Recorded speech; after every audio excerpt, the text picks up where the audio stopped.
We are almost at one of the most critical decisions of the Orlando Magic season. The center debate is here today on Locked On Magic.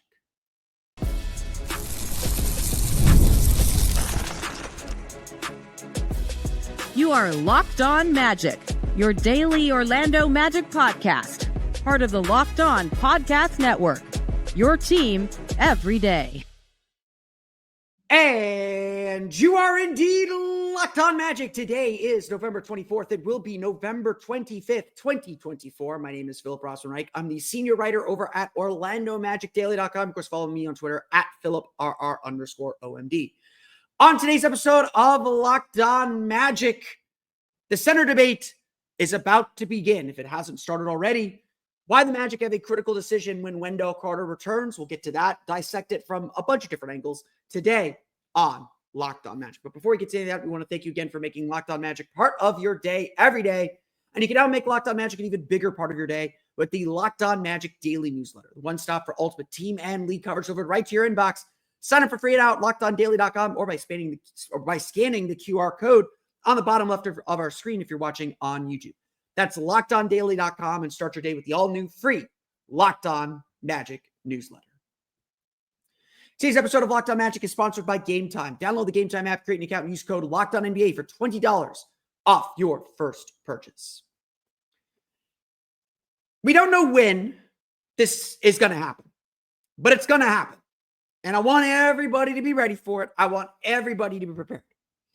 Wendell Carter's nearing return from the plantar fasciitis that has kept him out since early November, since the beginning of the month. He is back on the court doing work in his usual shooting slot.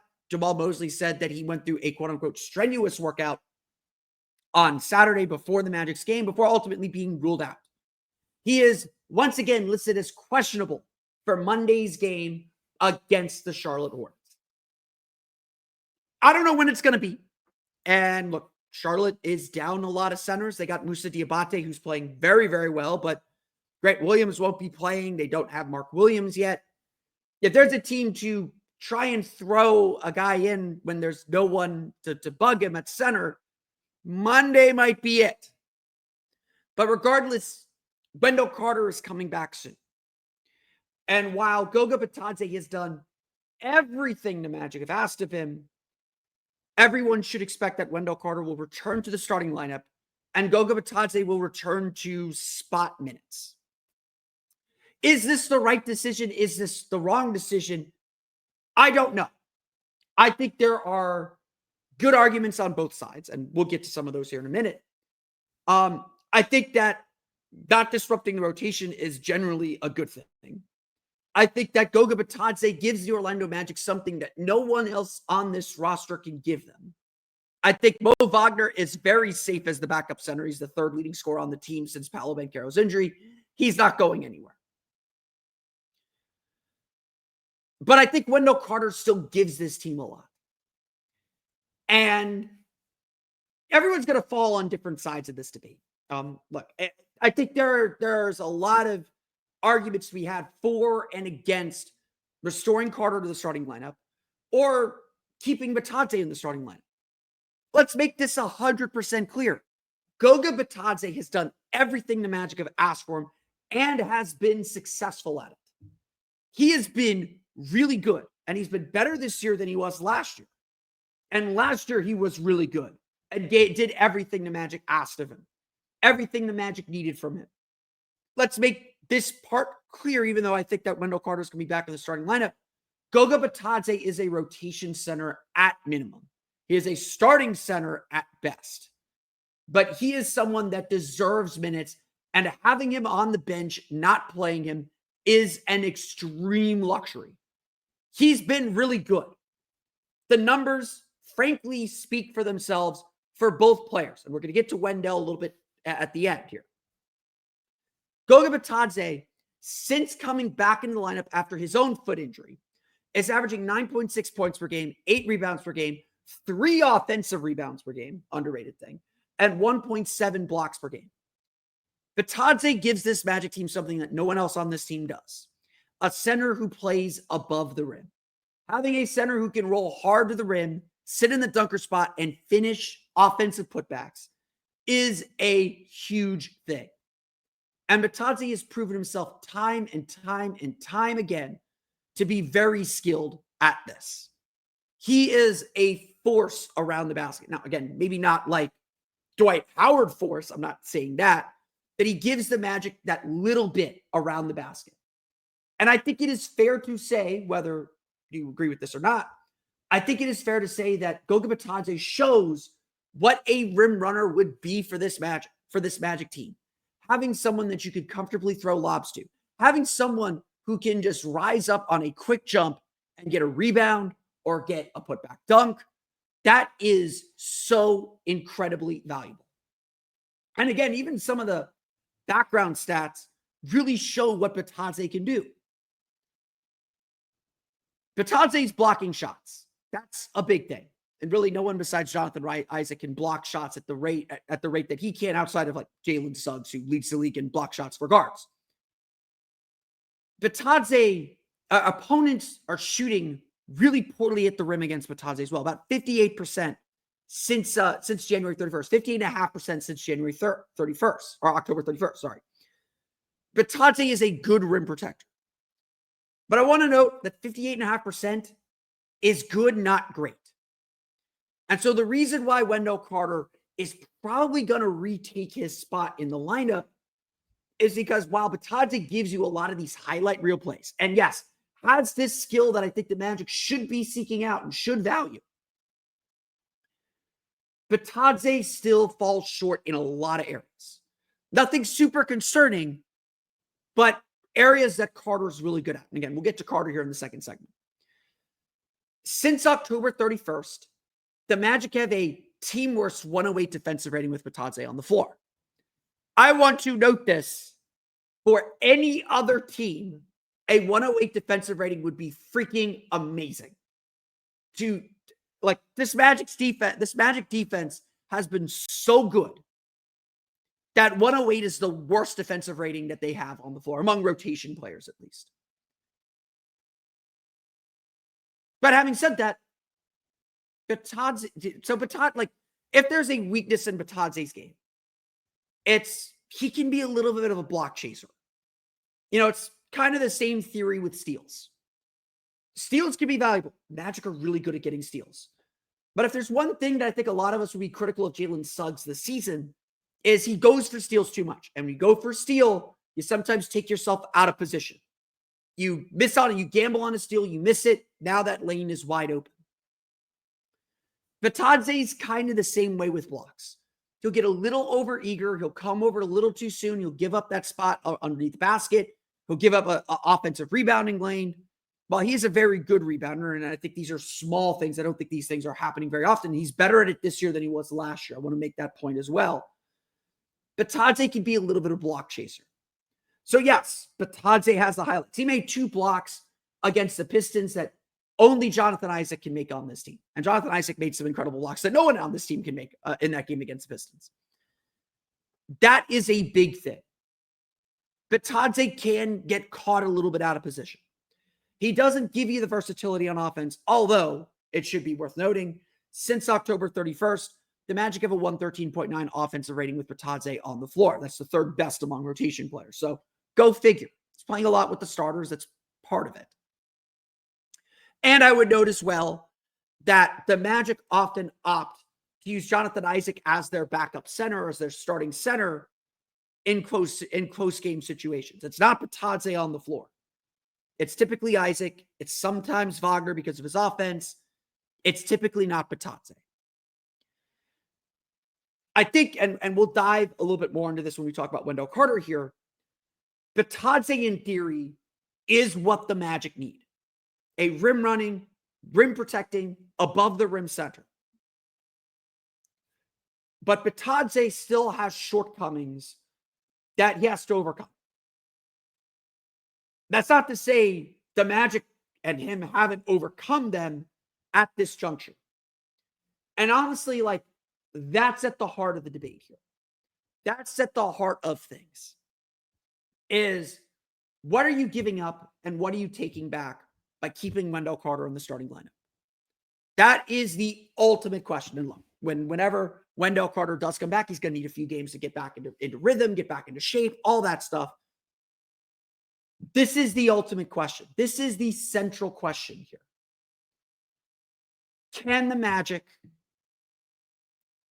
What do the Magic lose by giving up Bitadze?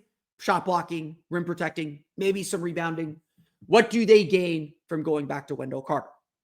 It has been a while, 3 weeks since we've seen Wendell Carter.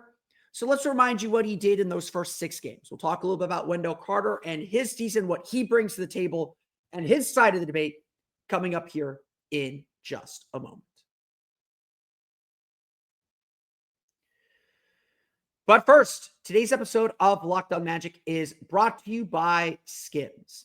Look, this is an uncomfortable ad read. We get a lot of uncomfortable ad reads sometimes, but nobody wants to talk about underwear. It's the last thing you want to think about.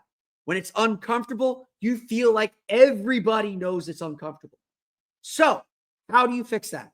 I can tell you, SKIMS puts the comfort in underwear so you don't have to think about it. I have always been a boxers guy, but lately I've been trying boxer briefs and I've been trying briefs. And SKIMS was happy to send us, I assume happy, maybe they weren't happy, but SKIMS sent us a sample to help us with these ad reads. Not going to deny that. I've tried them on.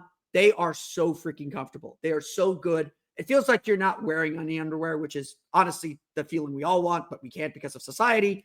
But they make you feel like you're not even thinking about it. And that's ultimately what we want because this ad read is uncomfortable. SKIMS has so many great designs, so many great ways to wear underwear. They will find the fit for you, whether it's a 5-inch boxer brief and stretcher cotton, whether it's a 3-inch boxer brief and stretcher cotton, you will find a fit for you with SKIMS. Shop SKIMS Mens at skims.com/LockedOnNBA.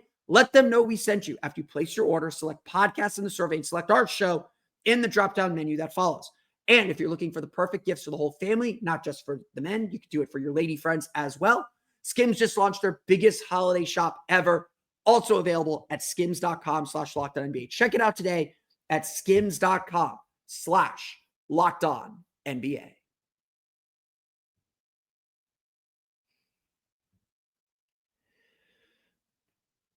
Look, I'm going to go down to my comments after this. I want to acknowledge this. There's a lot of Goga Bitadze support there. Like Wendell Carter has sort of become the scapegoat in the lineup. Yeah, Kentavious Caldwell-Pope's not quite there yet. He's getting there. Every team has a scapegoat in the lineup. And even I can admit this. Before the Magic signed Wendell Carter to his extension, which I was very surprised they did, by the way, even before they signed that extension, it really felt like all the focus was on Wendell Carter this season. If the Magic had committed long-term contracts to Franz Wagner, Jalen Suggs, to Kentavious Caldwell-Pope on a 3-year deal, to Paolo Banchero next year, the one place in the starting lineup that needed an upgrade was Wendell Carter. And with the season that he had last year and how much he struggled with injuries especially, that was a fair question to ask. And so I say this again. Goga Bitadze, the theory of what Goga Bitadze is and what he has given the Magic as an above-the-rim center, the Magic absolutely need that. And that is something that Wendell Carter tends to struggle to give. He needs a gather. He is not someone that just goes up with power and finesse. He plays below the rim. He is not a crazy good shot blocker. He's a decent shot blocker. I don't want to denigrate him or say he's not a shot blocker. He is not a flying above the rim blocking shots. Jonathan Isaac's really the only guy that can do that. Goga Bitadze's after him. Jalen Suggs is in that group. But again, we're talking centers more than guards at this point. But Wendell Carter still has a lot of useful skills. And, I've talked with other media members. We've discussed this debate. This is something we're thinking about. I'm sure it's something the coaches are thinking about as well. Player to player, Wendell Carter is probably a better player than Goga Bitadze. And that's not to put Goga Bitadze down. He has played really, really well. And the numbers I'm about to give you are very eerily similar. But Wendell Carter potentially gives you more and gives you more versatility than Goga does. And again, I'll get into the two sides of this debate. Let's get to the numbers. Let me remind you what Wendell Carter was before his injury. Wendell Carter was off to a strong start this season. Everything you were worried about Wendell Carter from last year, except for his three-point shooting, which I'll get to, improved this year. Wendell Carter, before his injury, was averaging 8.8 points per game and 10.4 rebounds per game. Almost identical to what the Magic are getting from Bitadze. So we can argue contracts, we can argue all that stuff, but they're giving you about the same in raw production. The only thing you weren't getting from Wendell Carter was shot blocking. He only blocked 0.4 blocks per game, and that went with 1.2 steals per game. But like I mentioned, what Wendell Carter does is he is not sort of an above the rim player. He is not someone that's got a quick jump, a quick burst to get off his spot and grab rebounds. So he's not chasing blocks. He's trying to contest shots, turn around, box out, get the rebound. And he's been doing it extremely well. According to data from Second Spectrum, opponents shot only 50% at the rim this year against Wendell Carter on 4.7 attempts per game. Only Jonathan Isaac is better this year. Jonathan Isaac's at like 41%, 42%, which is insane. You all saw his block against, I believe it was Jalen Duren at the rim on Saturday night. Jonathan Isaac's in a league of his own as far as rim protection. Like that's how it is. On top of this, Orlando has a 105.1 defensive rating with Carter on the floor. He's been good on defense this year. And while he is not a shot blocker, he is a rim defender. It is tough to get good shots against him. And while he may not have the same size, he has the same low center of gravity that makes it tough to move him. I want to repeat this. If you forgot what a month ago was like, Wendell Carter's defense was really good. Like really good. Not to say Goga Bitadze's defense hasn't been really good either. It's been really good. These two players are really close, and it's really going to come down to what can they give you. Ultimately, Wendell Carter's going to start when he comes back. Just expect it, deal with it, give him a week and a half, 2 weeks to really see if he settles in, and then we can have this debate all over again if the Magic need to go back to Goga Bitadze. If the Magic do struggle, those calls will get louder. You know, I don't think Wendell Carter can be traded this year because of his new contract, but the trade deadline's coming. There's a lot of teams that need centers. Goga Bitadze's contract's really friendly. Wendell Carter's about to start an extension, but his contract's still relatively friendly. There's going to be a market for these players. When we get to trade deadline discussion, these are the two players we'll probably be talking about most. It's them and Cole Anthony. And Gary Harris probably. That's what the Magic have to offer on the trade market if they want to dramatically improve their roster or improve their roster in any way. Like most of you, I'm probably skeptical that the Magic will be active at the deadline. I think they'll be pretty pleased with how their roster is developed, but we'll see. We'll see if they want to push the pace a little bit, if they see an opportunity to actually win a championship this year. I think that's ultimately the question is, I think a lot of us feel the Magic are a top 4 seed in the East at this point, a team that can get to the second round. The question is, do the Magic look at their roster and say, you know what? We're not just a second round team now. We are a championship level team. And if this team's a championship level team, which with this team's offense, I don't know if we believe that, but if they believe they're a championship team, then yeah, they need to do some work to get there. I don't know if we're there yet. We'll find out. But Wendell Carter's a really good defender. The swing skill for Wendell Carter is his 3-point shooting. You have seen Goga Bitadze tease a 3-point shot. I don't think it's quite game ready. I don't think he should be doing it very, very often. Wendell Carter should be a better 3-point shooter, and he's shooting only 2 for 16 from 3 this year. It really mirrors the Magic's overall struggles from 3. But again, like Goga Bitadze, the Magic have a really, really good offensive mark with Carter on the floor. The Magic have a 115.5 offensive rating with Carter on the floor that matches Paolo Banchero among the top players top rotation players on the team. His 116.4 offensive rating before Paolo Banchero's injury was the top mark among rotation players. At the end of the day, it's going to be about production. At the end of the day, what Carter gives you is a little bit better ability to switch onto the perimeter. So the Magic can switch 1 through 5 if they want. In some matchups, that makes sense. It gives them a threat from beyond the arc. He just has to make them. And then again, the trade-off is Carter vacates the paint a lot. And so if he's vacating the paint, that may mean a little bit more driving room for Franz or Paolo to get to the basket. That was always the thought process with Wendell Carter. Now he has to deliver on that end. Ultimately, all of this stuff I'm talking about comes down to whether Wendell Carter can deliver on offense more than Goga Bitadze can. And right now, Goga Bitadze is giving the Magic a lot more on offense than I think they anticipated. Just even being in the dunker spot, being a hard rim roller, that's something that Wendell Carter doesn't do. Like I said, I think on balance, player to player, Wendell Carter is a better player than Goga Bitadze. I think it's gotten a lot closer over the last month, over the last season. I don't think it's like such a runaway. If you want to make the debate that Goga's a better player, I don't think you're wrong to make arguments for it. I'm not there with you yet, but I don't think you're wrong to make arguments for it. Ultimately, though, this is the question the Magic have to ask themselves as they move forward. Because, yes, trade season is coming. We're 3 weeks away now from trade season beginning on December 15th. I don't believe Carter's eligible to be traded, if he is, at all this season until January, but it'll be before the deadline. We're getting there. The ultimate question is, what kind of center does this Magic team actually need? That's the ultimate question we have to ask. What does this team actually need? Look, the Magic had the opportunity to re-sign Carter to a contract. They believed in him enough to do it. It made sense to do it. The Magic are an over-the-cap team. They're potentially a first apron team next year. They are certainly a first apron team when Paolo Banchero's extension kicks in 2 years from now.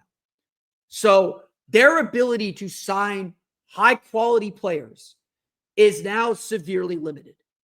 The only way they're going to get a better center than Wendell Carter is through a trade. And the only way they can make trades is if they have salaries to trade. That's why you re-sign Wendell Carter. That's why Goga Bitadze's got a 3-year deal. That's why Mo got a new contract. That's why Gary got a new contract. That's why you re-sign your own players at this juncture. Things are working. You don't need to rock the apple cart. If a better opportunity comes along, you need to be ready. And look, the Magic are ready. Like we'll analyze trade stuff a little bit closer to when trade season opens, but the Magic are ready. So the question the Magic have to ask themselves is, now they see what Franz Wagner can be. Now they see what Paolo Banchero can be. Now they see what Jalen Suggs is and is not. Is what's the way to enhance all of these players? And look, the last 2 years has shown that, yes, an above the rim center, a more rugged shot blocking center like Goga Bitadze might be more what the Magic need. That doesn't mean that's the best option for the Magic right now. And that's ultimately the debate that we're waiting to have. Like I said, I'm not making any I think Wendell Carter should be back in the starting lineup. I think he was playing excellent before his injury. I think he has earned that right. I think he gives this Magic team a lot more, potentially a lot more. But with the way Goga Bitadze's played, Goga Bitadze deserves to play too. And that was always the case last year too. The problem with depth is you end up playing guys that deserve to play. You can't play everyone. You end up not playing guys that deserve to play. And so perhaps if Carter doesn't deliver, if Carter doesn't come back at a high level, then yeah, the Magic need to go back to Bitadze. Just because Carter comes back and steps back into the starting lineup does not mean this debate is over. And so we will have it again when it's appropriate, but it's coming very, very soon. When we come back, a busy weekend here at Orlando Sports. I want to take a step back to celebrate a golden age in Orlando pro sports and celebrate Orlando's first top flight title. We'll get to that coming up here in just a moment. But first, today's episode of Locked On Magic is brought to you by our friends over at FanDuel. Get ready to tackle the NFL action with FanDuel, America's #1 sportsbook, because right now, new customers can bet $5 and get $150 in bonus bets if you win. The FanDuel Sportsbook app gives you everything you need to place live bets on the NFL all in one place. So when you get a hunch in the middle of the game, you can check out the latest stats, view live play-by-play, and so much more on the same page where you place your bets. It is Thanksgiving week. I hope everyone is preparing for a very happy Thanksgiving, for a very, very, very festive occasion to be with your family and all of that. It's such a great time of year. We won't be having an episode Friday in honor of Thanksgiving. We'll record after the Magic's game against the Bulls on Wednesday. But if you want to get ready for Thanksgiving, they got lines. We got lines for Thanksgiving. Cowboys by 3.5 over the Giants. That seems like a terrible game. The Packers, 3.5-point favorites over the Dolphins. Seems like a better game. The Chiefs, 13.5-point favorites over the Raiders for a Black Friday kickoff as well. The Lions, 10.5-point favorites over the Bears back on Thanksgiving Day. Plus, NCAA this week, you can check out UCF versus Utah on Friday. I'll be at the Bounce House on Friday night watching the Magic game from the press box. The Knights, 8.5-point favorites over Utah. Neither team can make a bowl game. 8.5-point favorites for the Knights. Or if you're ready for Monday's action for the Orlando Magic, the Magic sitting at 4.5-point favorites over the Charlotte Hornets on the road tomorrow night in the NBA. So visit FanDuel.com to join today. You'll get started with $150 in bonus bets if you win your first $5 bet. That's FanDuel.com. Never waste a hunch and make every moment more. FanDuel, an official sportsbook partner of the NFL. Today's episode of Locked On Magic is also brought to you by Game Time. I am getting, it's a busy time here in Central Florida, whether you're trying to go to the UCF game on Friday, whether you're looking forward to the Magic game on Wednesday against the Chicago Bulls, whether you're looking to go to Orlando City's game against New York Red Bull on Saturday, Game Time has your ticket to the game. All you have to do is log into the app, and the Game Time Picks filter will filter out the fluff to show you only incredible deals on great seats so you don't have to waste time searching through thousands of tickets. If you know which event you want to go to, toggle the all-in pricing feature to show the total upfront with no surprise fees at checkouts, and their digital panoramic views of the seats will let you know what your seats look like, what the field, stage, court, whatever it looks like before you buy. And with their lowest price guarantee, Game Time will credit you 110% of the difference if you find a lower price elsewhere. Take the guesswork out of buying tickets with Game Time Picks. Download the Game Time app, create an account, and use code LOCKEDONNBA for $20 off your first purchase. Again, terms apply. Create an account, redeem code LOCKEDONNBA. That's LOCKEDONNBA for $20 off. Download Game Time today. What time is it? Game time.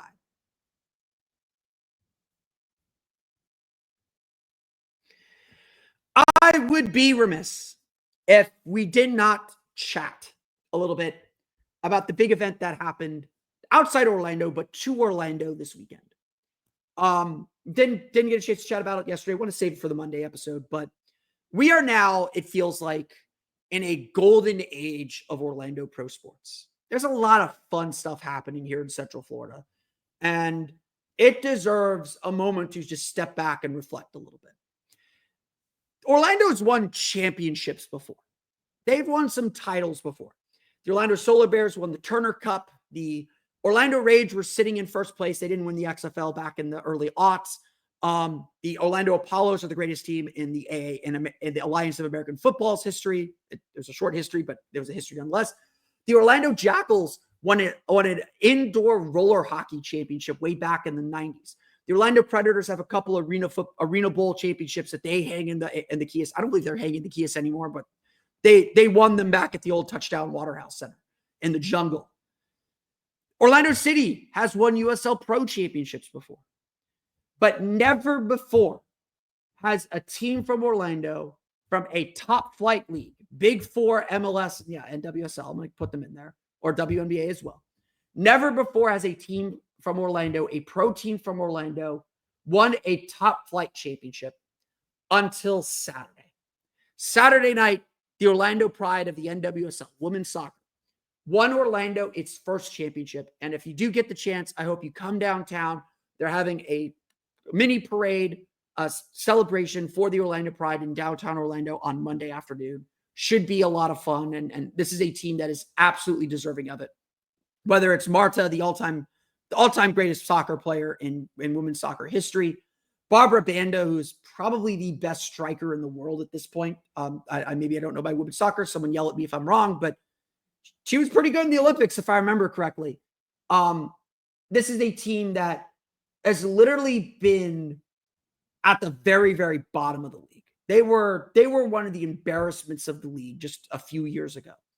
They were rocked in scandal. They could never find a coach that could commit to them, that could build this group the right way, despite oodles and oodles of talent. They never could get it together. So a huge credit to Seb Hines, former Orlando City player, longtime assistant coach with the Pride through several of these coaching iterations, for building a culture that players want to be a part of and that players want to win. Congrats to Haley Carter, the essentially the general manager of the Pride, for putting this team together and not just resurrecting this organization, but building it anew. If you watched any of the Pride's games this year, this was a fun team, a connected team, one of the greatest teams in the NWSL's history. They lost only 2 games all season. They won the NWSL Shield for the best regular season record, completing the first double in the NWSL in a very, very long time. This is an all-time great team that deserves celebration and will always have the moniker of being the first top-flight pro championship in Orlando history. Orlando City is not too far behind them. The Lions took a 1-0 win over Atlanta United on Sunday to set up to get to the Eastern Conference Finals for the first time in franchise history. They will host Red Bull New York on Saturday night in that game, in a humongous game. Obviously, humongous game, it's the playoffs. In a humongous game that will define this franchise and potentially send them to their first MLS Cup final. Like the Pride, they had really big expectations put on them this year. They were the hottest team in the league last year for a long stretch. They were the second best team in the whole league last year and fell short in the playoffs. Got to the second round, got to this round, and fell short at home. This year, they started off really sluggish. They were really slow. We talked to Austin David back in August about them, but they found their groove in the summer. And all those pieces that they brought together to boost this team really came together. And it's a group that has been together for a while. Oscar Pareja has built this program and built this club over the last 5 years, setting a standard of excellence that this team always tries to improve upon. And frankly, has improved upon every single year that Pareja has been here. To say the least, those two, the Magic don't have a lot of top flight pro teams. There's 3 of them. To say the least, the Pride have just won a championship. Orlando City's in the Eastern Conference Finals. And your Orlando Magic are 3rd in the Eastern Conference right now. And it does not feel like they're going to it doesn't feel like they're going anywhere from that discussion. They might finish 4th at the end, but the Magic are also a team that is trending up and trending toward a championship. Maybe they get there, maybe they won't, but they are trending in that direction. And again, just like all these teams have been built up by continuity, by a coach that ties everyone together, Jamal Mosley deserves a lot of credit for helping bring this team to where they're at. We've talked a little bit about this. We've talked a little bit about this with the players, about what it was like to go from a 22-win team to this group that is now expected to win 47 games. And we'll be disappointed if they don't win 47 games. Everybody has taken ownership of who this team is and what they're about. And we see that every single day on the floor. We see it every single time they take the floor. And they have earned every accolade. They have earned every bit of praise. They have earned every bit of recognition that they're getting.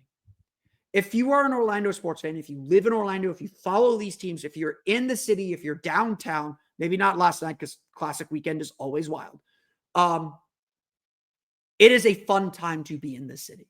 It's a fun time to be a sports fan in this city because every time you go to the building, you expect to win. You expect a team that's going to play hard. You expect a group that is going to be fun to watch and fun to learn about and fun to be around. This is truly a golden age in Orlando sports. And look, the Magic have to do their part. They have to get to the playoffs. They have to get to the second round. They got to surprise some people. Let's get to the conference finals. Why not? This is a golden age in Orlando sports, one that this city has never seen from its top flight teams, and one that does not feel like is going to end anytime soon. I want to thank you all again for listening to today's episode of Locked On Magic. You can find me on Twitter at PhilipRR_OMD. Subscribe to the podcast and Apple Podcasts, Stitcher, TuneIn, Himalaya, Google Play, Spotify, Odyssey, and all filming style podcasts to your podcast-enabled listening device. You can find me on Blue Sky as well at PhilipRR. For the latest on the Orlando Magic, be sure to check out OrlandoMagicDaily.com, including my winning argument for why the NBA made a mistake pulling the Magic Knicks game from TNT. They have restored that game. It is now back on TNT on December 3rd on the last day of NBA Cup action. For even more Orlando Magic content, be sure to check out my Patreon page, the Orlando Magic Hub at patreon.com/Orlando Magic Hub. And as always, thank you for your support. As if all that's not enough, you can now check me out on the Locked On Magic daily newsletter as well for the one stop for ultimate team and league coverage delivered right to your inbox. Sign up for free now at lockedondaily.com. That's lockedondaily.com to start your day with the all new free Locked On Magic newsletter. You can also subscribe by scanning the QR code on the bottom of the screen here on YouTube. But that's going to do it for me today. I want to thank you all again for listening to today's episode of Locked On Magic. On tomorrow's episode, we'll break down the Magic's game against the Charlotte Hornets. But until then, for Orlando Magic Daily and Locked On Magic, this has been Phil Rossman-Reich. We'll see you all again next time for another episode of Locked On Magic.